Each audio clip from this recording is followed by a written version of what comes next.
여러분, 프리덤 스피치를 들어보셨습니까? 프리덤 스피치. 언론의 자유라는 말이죠. 이것은 미국에서 시작됐습니다. 이것은 1964년에 자유 언론 운동입니다. 자유 언론 운동. 이 시작은 캘리포니아의 UC 버클리에서 시작됐습니다.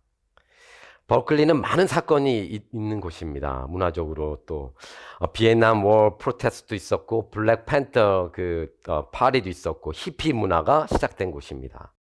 그때 당시 학교는 정치의 정당을 통해서 많은 돈을 지원을 받았다고 합니다.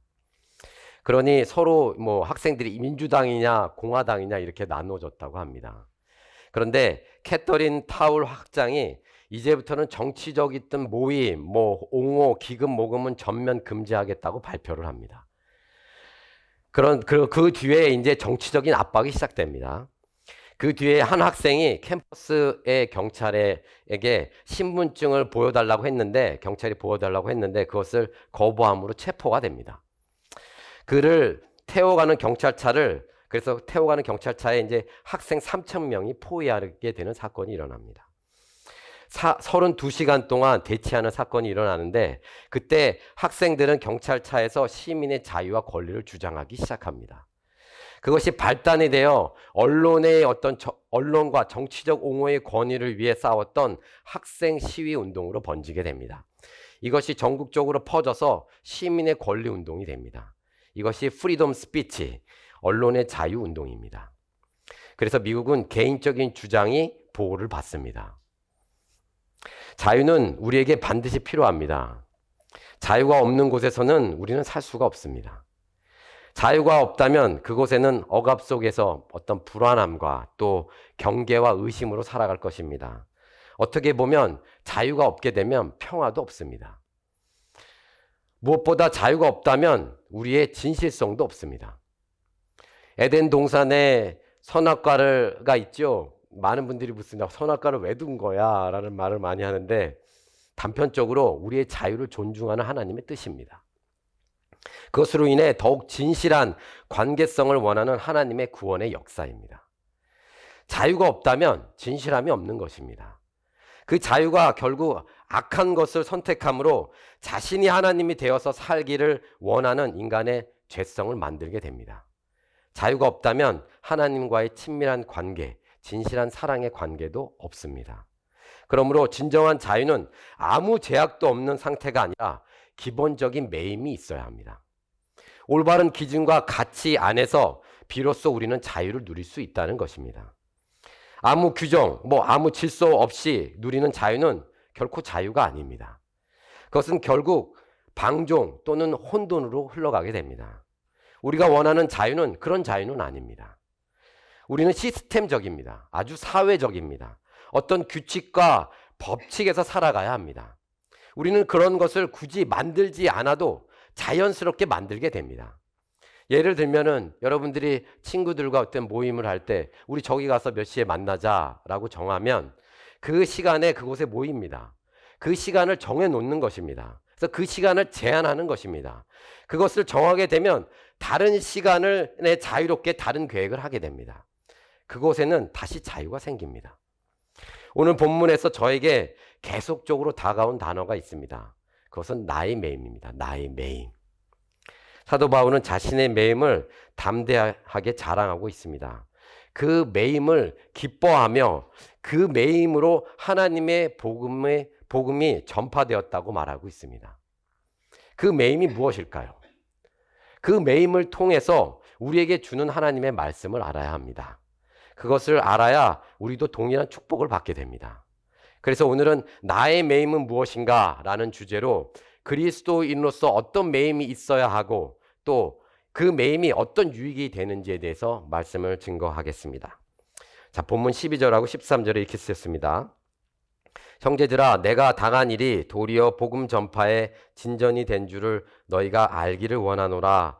이러므로 나의 매임이 그리스도 안에서 모든 시위대 안과 그 밖의 모든 사람에게 나타났으니, 나의 매임이 그리스도 안에서, 여기서 매임은 실질적인 상황은 사도 바울이 감옥에 있는 상황입니다. 사도 바울은 감옥에서 그 착고에 자신의 발이 묶여져 있는 상태입니다. 여기서 나의 매임이 그리스도 안에서라는 영어 번역은 imprisonment in the cause of Christ입니다. 그리스도로 인해 감금되었다는 뜻입니다. 그리스도로 인해 감금되었다. 그리스도로 인해 매여 있다는 뜻입니다. 우리가 매임에 대해서 생각할 때 여러분들 어떻게 생각이 드십니까? 매임. 일반적으로 생각하면 부정적입니다. 그렇죠? 부정적입니다. 도망갈 수 없는 어떤 상황을 말합니다. 묶여져서. 매여 있다, 묶여 있다, 속박되어 있다, 갇혀 있다, 제한되어 있다. 그런 표현은 주로 자유롭지 않은 행동에 제한이 있습니다. 마음의 압박이 있는 약간 부정적인 의미입니다. 그러면 긍정적인 부분은 있을까요? 있습니다. 긍정적인 부분. 이 매임의 긍정적인 부분은 매여 있게 되면 자유가 없으니 해야 하는 것이 아주 뚜렷합니다. 그리고 무엇을 해야 하는지에 대한 명확함이 생기며 또 방향이 분명해집니다. 목표가 분명해집니다. 심플해집니다. 또한 책임과 헌신을 의미하기도 합니다. 어떤 사람이 가정에서 남편, 아빠로서 엄마로서 있으면 매여 있게 되니까 그것에 대한 책임과 헌신이 생기게 됩니다. 마지막으로 매여 있는 것의 긍정적인 부분은 인내와 지속력이 생깁니다. 쉽게 포기하기보다는 열심히 하고 있다는 뉘앙스가 있습니다. 나는 뭐 하는데 매여 있잖아 라는 말을 하잖아요. 어떤 것을 꾸준히 일하고 있다는 의미입니다. 그러면 여러분의 매임은 무엇입니까? 여러분의 매임은 무엇입니까? 그 매임이 하나님이 보시기에 긍정적인 겁니까? 아니면 부정적인 것입니까? 제가 생각하기에 모든 사람은 완전하게 자유로울 수 없습니다. 무엇이든 작든 크든 간에 매여 있게 되어 있습니다. 그것이 우리의 기본적인 삶의 모습입니다. 독립적이지 않다는 것입니다. 우린 독립적이지 않습니다. 혼자 살아갈 수 없습니다. 저는 비즈니스에 매여 있습니다. 저는 돈에 매여 있습니다. 저는 사람의 관계에 매여 있습니다. 저는 일에 매여 있습니다. 저는 운동에 매여 있습니다. 여러 가지 지식에 매여 있습니다. 더 나쁜 것도 있습니다. 저는 술에 매여 있습니다. 저는 마약에 매여 있습니다. 저는 동영상에 매여 있습니다. 이 모든 대답의 공통점은 자신에게 초점이 있습니다. 그 비하인드에는 하나님을 배제하는 것입니다. 하나님을 배제하고 매여 있는 것입니다. 하나님이 계시다면 그것에 매여 있지 않게 됩니다. 다른 방향에 매여 있는 것이 생깁니다. 제가 한국에서 이제 고등학교를 다닐 때 이제 잊혀지지가 아직도 않는데 이제 밤 9시 30분까지 공부를 하고 일주일에 2번은 학원차가 와서 픽업해서 학원에 가서 1시간 정도 더 공부해서 집으로 들어갑니다. 그러니까 11시 정도에 밤 11시 이제 집에 들어가는 기억이 아직까지 납니다. 학교의 어떤 시간과 어떤 규율 때문에 학교에 남아서 계속 공부를 하는 것입니다. 공부가 잘 안 됩니다. 저는 공부를 좋아했던 것 같습니다, 처음에. 근데 어떤 그런 거가 생기니까, 이제 9시 반까지 공부하는 거가, 이게 쉽지가 않습니다. 항상 졸고, 또 졸고. 선생님 몰래 이렇게 어떻게 하면 잘 잘 수 있나, 그 기술을 습득하고, 그랬던 기억이 납니다. 그래서 대부분의 학생들은 공부를 하지 않습니다. 그 시간에 사실. 싫은 겁니다. 그게. 그 규율이. 공부하는 분도 있습니다. 있을 겁니다. 그분들도. 저는 열심히 안 했습니다. 그래서. 공부는 좋아했던 것 같은데 그렇게 강제로 시키니까 재미도 없고 싫은 것입니다. 그 시간에 많이 잠을 잤습니다. 제가 고등학교 다닐 때 무엇인가를 해야 되겠다는 목표도 없었고 또 어떤 사람이 되고 싶다는 것도 없었습니다. 또한 신앙이 없었기에 아무런 기준과 방향이 없었습니다. 그냥 큰 물 흘러가듯이 그렇게 고등학교 생활을 했습니다. 그러니 그 매임이 싫은 겁니다. 공부가 재미가 없는 것입니다. 완전히 방향을 잃어서 억지로 학교에 나간 것입니다. 어떤 매임이든 그것에 아무런 목적과 방향이 없다면 그 매임은 괴롭게 됩니다. 낭비입니다, 낭비. 그 매임은 억압이며 제한된 것입니다. 그러므로 우리는 올바른 것에 매여 있어야 합니다. 그것은 매임의 목적과 방향이 있어야 한다는 것입니다. 그것은 자신을 향한 매임이 아닙니다. 열심히 사는 것은 중요합니다. 열심히 살아야 합니다. 그런데 왜 열심히 사느냐에 대한 답이 죽음 뒤에 대한 것을 고려하지 않는 열심이라면 아무런 의미와 결과가 없습니다. 성공해야 한다. 세상에서 명성을 쌓아야 한다. 돈을 많이 벌어서 편히 살아야 한다. 등등 생각하며 마치 큰 물살에 휩쓸려 가듯이 어떤 방향도 없이 큰 물살에서 살아가는 것입니다. 세상 사람들이 그렇게 사니까 나도 열심히 살아야겠다. 나는 돈 많이 벌어서 떵떵거리며 살 거야. 라는 것은 옳지 않은 매임입니다. 우리는 요즘 이렇게 인사를 하죠. 예전에는 안 그랬던 것 같습니다. 이런 인사는. 우린 이렇게 인사합니다. 요즘.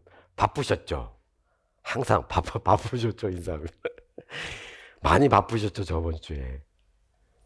무슨 말인가 이게? 무슨 말인가 이게? 바빴냐 체크하는 겁니까? 아닙니다. 상대방을 배려하는 인사입니다. 배려하는 인사. 왜 이렇게 인사를 합니까? 그것은 바쁘게 사는 것이 그 사람의 인생에 가치가 있다는 것을 표현해 준다고 생각하기 때문입니다. 다른 말로 하면 쓸모 있으셨죠. 많은 사람들이 당신을 찾으셨죠. 라는 말입니다. 그래서 우리는 더욱 바쁘게 살아갑니다. 더 열심히 냅니다. 바쁘지 않은데 바쁜 척 하면서 살아갑니다. 그것은 하나님과 함께하지 않는 매임입니다. 무작정 바쁘면 안 됩니다. 하나님을 알고 있는 것과 하나님을 알고 있지 않는 것은 너무도 다른 양상이 있습니다. 저번에 잠깐 나누었지만 저희 교회 도와주시고 계시는 케빈 집사님이 있다고 하셨죠. 아주 열심히 일합니다. 토요일도 일하고 때로는 주일날도 일합니다. 이 형제님은 교회 일에 대해서 부탁을 드리면 그것이 하나님이 부르심이라고 생각을 합니다.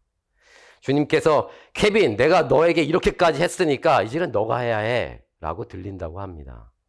그래서 교회에 부탁을 들으면 그것이 하나님의 부르심으로 알고 충실하게 그것에 임합니다. 그 일이 하나님의 나라를 위해서 일하는 것이라고 믿습니다. 그래서 페이를 받지 않습니다. 그것을 받으면 하나님께 하는 것이 아니라고 생각하기 때문입니다. 그렇게 하면서 사업이 많이 커졌습니다. 진짜 많이 커졌습니다. 제가 알기로는 그 북가주의 그 카이저 메디컬 센터 모든 빌딩의 인테리어, 엑스테리어를 담당하고 또 여러 가지 뭐 클린부터 해갖고 디자인을 담당하고 있습니다, 지금. 그래서 뭐 지금 서던 캘리포니아까지 다 하려고 하는 걸 계획을 들었습니다. 저는 케빈 형제가 너무 바쁘다고 하면은 기분이 좋습니다. 그는 너무 바쁘다고 하면 항상 말의 끝에 한마디를 합니다. 하나님의 은혜입니다. It's the grace of God. 항상. 참으로 충실한 주님의 종입니다. 제가 부탁하면 거절하지 않습니다. 최선을 다해 그 일을 하려 합니다. 그것 때문에 자신의 비즈니스가 더 커지고 성공하고 있다고 믿고 있습니다. 아주 감사합니다. 왜냐하면 제가 전 교회에서 그 형제를 만나면서 이렇게 하나하나 일을 하게 되면서 너무 가까워져서 지금은 결국 여기에서 이제 교회를 도와주고 있어서 정말 하나님의 충실한 은혜라고 생각합니다.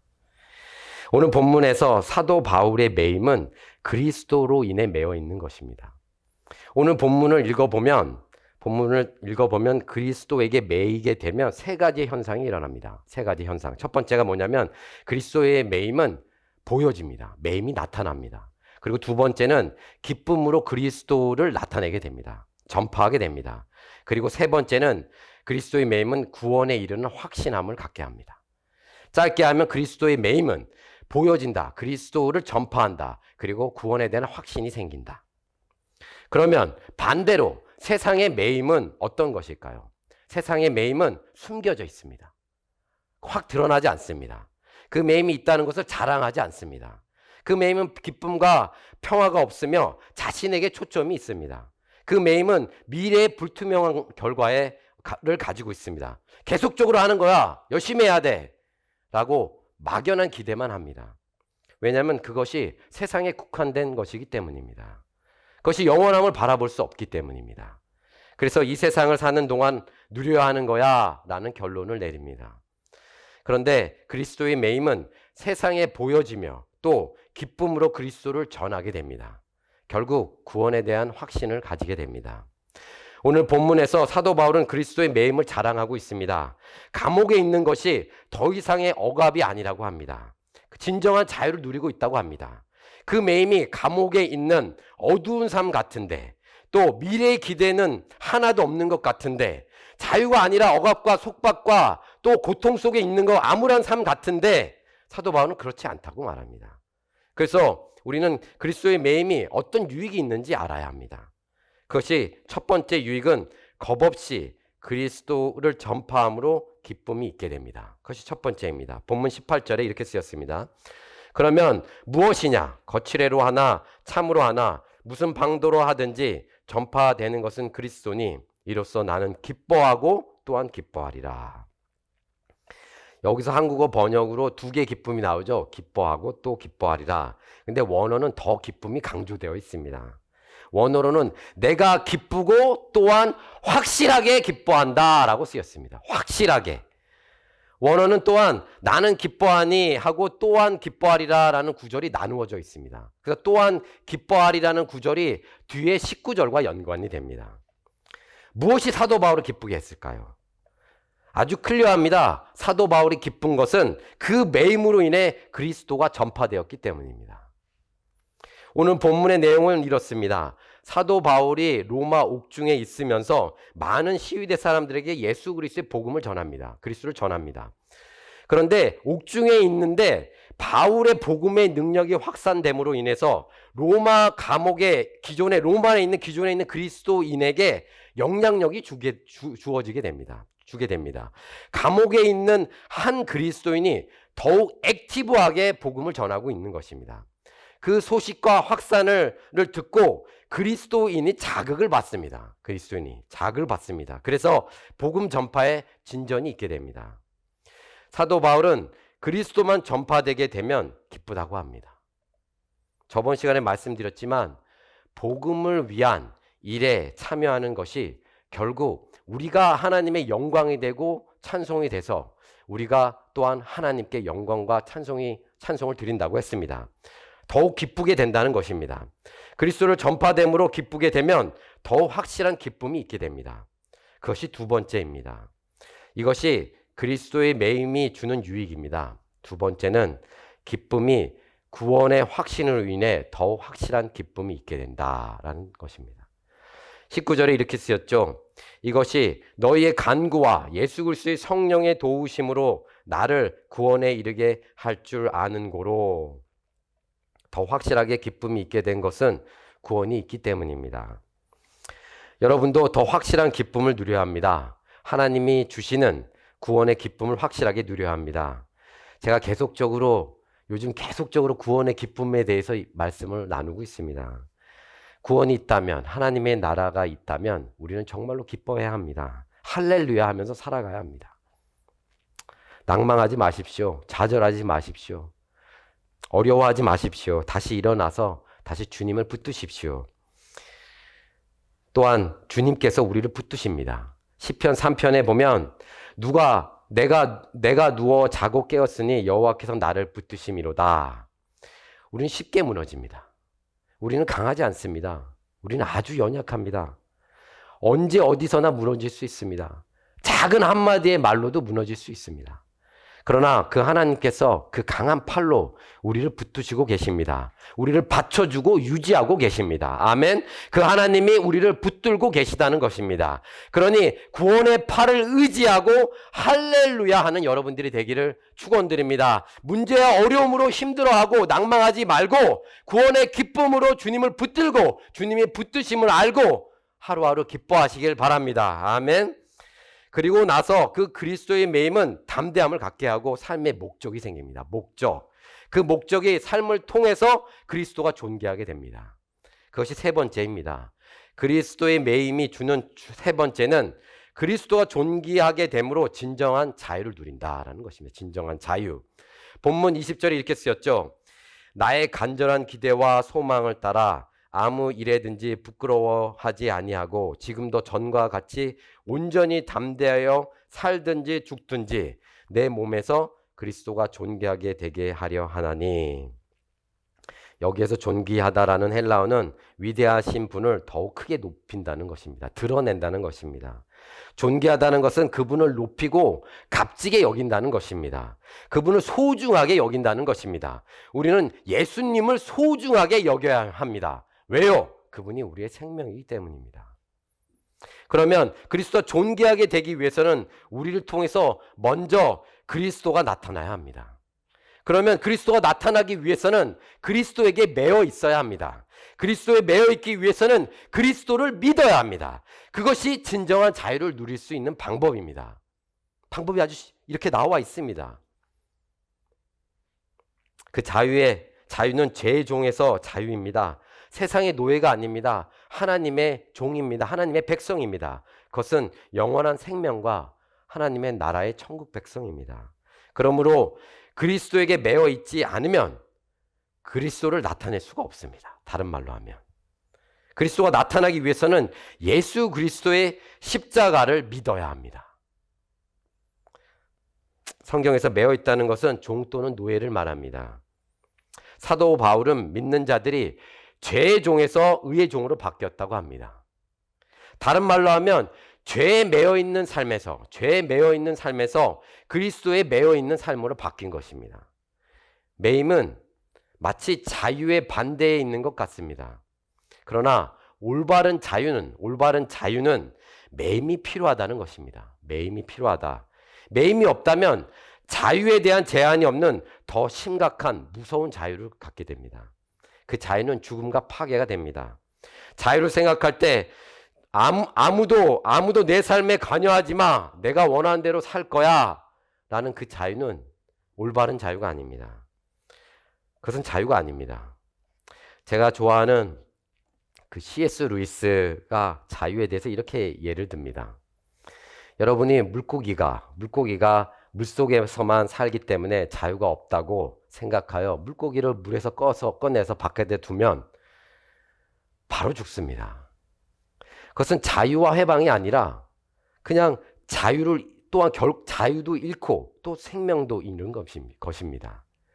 자동차가 도로를 달려야지 빨리 달릴 수 있습니다.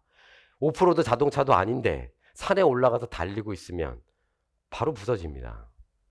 아무런 제한이 없는 것이 자유로운 생활이라고 생각하면 안 됩니다.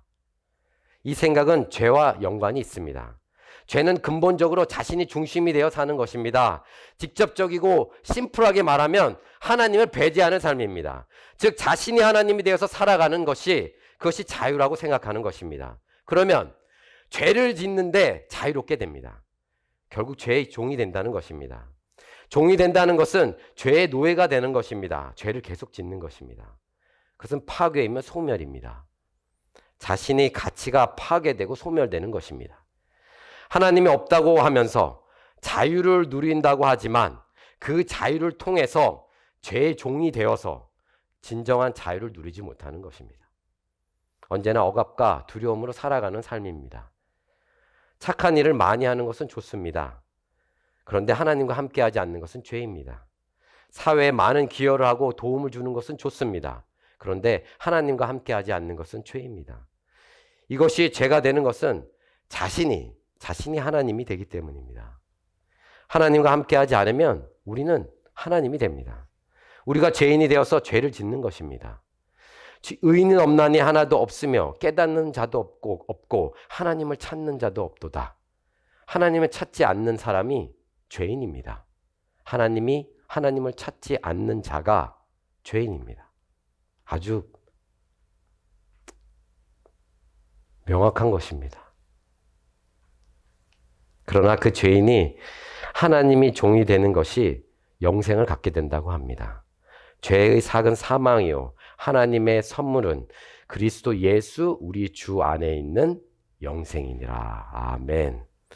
죽음이냐 생명이냐 또 죄의 종이냐 또 하나님의 종 하나님의 백성이냐 세상에 매여 있느냐 아니면 그리스도에 매여 있느냐 이것이 우리의 선택입니다.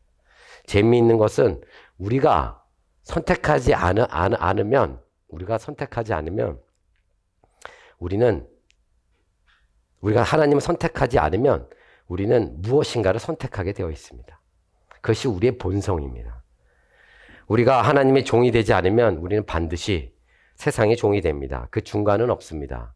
세상이냐, 하나님이냐, 세상의 종이냐, 아니면 하나님의 종이냐. 그런 여러분들이 그 선택을 잘 하시기 바랍니다. 여러분들이 무거운 짐과 또한 밑에 있는 삶을 살기를 짐에 깔려 있는 삶을 살고 싶지 않다면 하나님을 선택하고 하나님의 생명으로 살기를 축원드립니다. 생명을 되찾기 위해서 우리가 그 하나님의 생명을 갖기 위해서는 하나님이 우리를 위해서 죽으셔야 합니다. 하나님께서 하나님의 생명으로 죄를 짓지 않는 피로써 우리를 구원하신 것입니다. 그것이 속량입니다. 그것이 하나님의 구원입니다. 그 생명으로 믿는 자가 구원을 갖게 되는 것입니다. 그것이 또한 그리스도에게 매어 있는 것입니다. 그리스도를 믿는 자는 그리스도에게 매어 있어야 합니다. 그리스도의 매임이 없다면 영원한 생명과 구원이 없는 것입니다. 그 매임이 또한 자유를 갖게 합니다. 그 매임으로 그리스도를 존귀하게 됨으로 삶에서 담대함이 생깁니다. 기쁨이 생깁니다. 그것이 우리에게 구원이 있기 때문입니다. 그런 은혜가 여러분들에게 넘치기를 축원드립니다. 아멘. 기도하겠습니다. 하나님 아버지 감사합니다. 주님, 우리의 각자의 매임을 생각해 보았습니다. 세상에 매여 있는 우리가 되지 않게 하여 주시고 그리스도에게 매여 있어서 하나님이 주시는 기쁨과 확실한 기쁨을 누리게 하여 주시옵소서.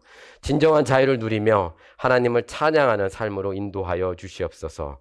죄의 노예가 되지 않고 의로우신 주님의 종이 되어 삶에서 그리스도가 존귀하게 되듯이 우리도 또한 존귀하게 되게 하여 주시옵소서. 그 삶을 통해서 우리가 더욱 기쁨의 하루를 살게 하여 주시옵소서. 주님 감사합니다. 예수 그리스도의 이름으로 기도했습니다. 아멘.